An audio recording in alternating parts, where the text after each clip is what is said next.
This story is not about a ghost or an encounter with a creepy stranger.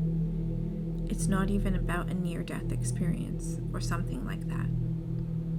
As a matter of fact, I was never in danger during the event I'm about to tell you.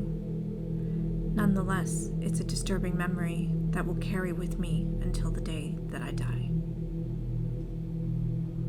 I grew up in a small city, the kind of place you would barely call a town, if it wasn't for the sheer number of people living there. Downtown was only a couple of blocks long, and in the middle of it was one of the biggest buildings in the area. It was the local movie theater, named after the city. I remember going there when I was very young, about 7 years old, and watching the first Pokemon movie. It was probably nothing compared to the theaters we have nowadays, but back then it was huge for me. I loved it. So when a few years later, I heard that the cinema was going out of business, I felt really sad about it. The building was sold to a religious group that used it for their services. You know the type, loud music, big crowds, with their arms in the air singing prayers, some having seizures on stage while the pastor yells through a mic. Every time I walked past the old cinema, I would see the announcements of the congregation where the movie posters would have been. And if they were in session, you could hear them singing from the other side of the street. This group owned the cinema for nearly a decade, until the local government bought back the building in order to restore it as a historic landmark of the city. When this happened, I was studying construction, with the intent to follow architecture or civil engineering at college, and my class was very lucky to be involved with the cinema's restoration project, because 2 of our teachers were architects working on it. I will always remember the day we went to visit the old cinema.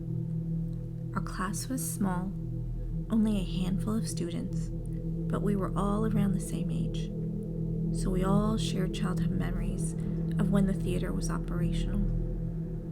We ran through the corridors of the auditorium, we sat in the chairs, just like we did when we were little kids, and began stomping on the wooden floor with our feet, filling the entire room with echoes of drumming and our laughter. It was a little ritual, or sorts, everyone used to do right before the beginning of a movie.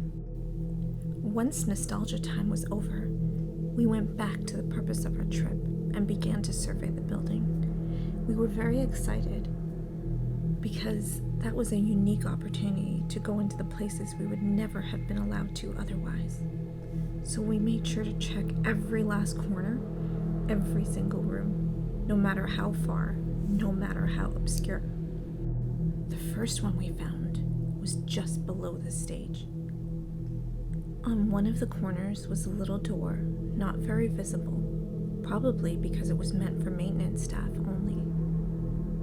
Behind it, we found a long room filled with rusty boilers, part of the old heating system that was no longer in use. The place was a little creepy, with all of those old tanks and pipes crowding the narrow space. But what we found past them was what really started to freak us out. This room was small, very small. It was, after all, basically just leftover space behind the boilers. Yet it contrasted so much with the rest of the area around it. It may as well have been from a different place altogether. The walls were painted a light color, white, I think, but I don't remember it very well, because what really got my attention were the drawings in them. There were rainbows, a smiling sun, trees and flowers, and happy little people with smiles on their faces of dotted eyes. The whole class and teacher gathered to see the discovery. We were all very confused about the strange placing of this room. Okay, we could understand the need for a place to keep the kids that were too little to be amongst the crowd during prayers, maybe? Or maybe the ones of the people who worked there. But the placing was just odd. The stage was probably one of the loudest places in the auditorium during the services. and this was right below it, so there was no way it could be a quiet place for the children. We left the boiler's room and continued our tour through the theater, a little puzzled about our finding, but not giving it too much thought. Outside of the auditorium, there were the bathrooms, both in terrible condition, the ticket sale booth, and a huge set of stairs that led to a mezzanine in the auditorium. Half of the seats were totally ruined due to a water leak in the roof, and I cursed these people for not taking proper care of the building. With that part done, all that was left was the projection room on the 3rd floor. Behind the tickets booth, there was a door that led to a spiral staircase. I don't remember how tall it actually was, but it must have been over 10 meters of metallic steps without a single resting spot. I wasn't exactly an athlete, but I could walk several kilometers with no problem, and rode a bike to and from school every single day. Yet, by the time I reached the top of those stairs, I was exhausted. And I wasn't the only one. All of my classmates complained about how hard it was to walk up there. After a short break to catch our breath, we moved on to explore the 3rd floor. It was roughly a narrow passageway with a couple of divisions to form different rooms, but it was more than enough for what it was made for. The first room from the stairs was the storage deposit, probably where they kept the movies and other equipment, and except for some trash, it was mostly empty. The second room was the one we were all excited to see, the projector room. The old machine was so big that it was still there, and there were even some pieces scattered around. It was quite a piece of history, and we were all very thrilled to check it out, so no one really bothered to move on to the very last room until we have to, and we were about to leave. And there we saw it again. There was a train in this one instead of a rainbow. Something was written on it in big, colorful letters. Something about Christ. I can't remember it that well. The drawings were a bit old, and the paint slightly peeled off from the walls, but the colors were just as cheerful as you would expect for a place where children play. My heart sank to my stomach as I came to the realization of what that place really was. The one behind the boilers probably serving the same purpose.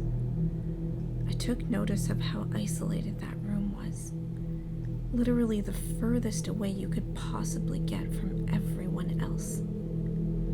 I thought about the 3 floors of stairs and imagined what it would have been like to a child to walk all the way up only to get up in that room. The room with the colorful train in the wall. My classmates and I exchanged horrified expressions, as I knew they were thinking the same as I. We never visited the theater again, even though we continued with the restoration project for several months, and we never talked about those 2 rooms.